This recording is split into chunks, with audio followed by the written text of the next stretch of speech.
alaikum wa rahmatullahi ta'ala wa barakatuhu. Ni ne naku Abu Gegas na Gegas Studio wato YouTube channel.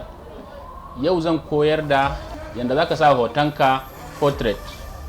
Kamar yanda in ka ɗau hoto kana so ka disha sai bayansa, to zaka disha sai bayansa shine wannan wanda ake kira portrait, blue lens kenan. In za ku kalli wannan bidiyon namu har ƙarshe, insha Allahu za ku koyi yanda ake sa portrait cikin sauƙi. In za ku bibiya channel ɗinmu kuma a koyaushe in Allah da za ku koyi abubuwa da dama. Muna koyar da abubuwa kamar su editing ɗin hoto, editing ɗin bidiyo, making money online da sauransu. Yau kuma darasinmu za mu koya muku yanda ake editing ɗin hoto a saka wa hoto portrait. In za ku kalli wannan bidiyon har ƙarshe insha Allahu za ku koyi yanda ake yin portrait.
To jama'a, fatan kun karu da wannan bidiyon namu. Za kuma ku iya subscribing na YouTube channel ɗinmu domin samun sabbin bidiyoyin da za mu ke saki muku insha Allahu akai-akai.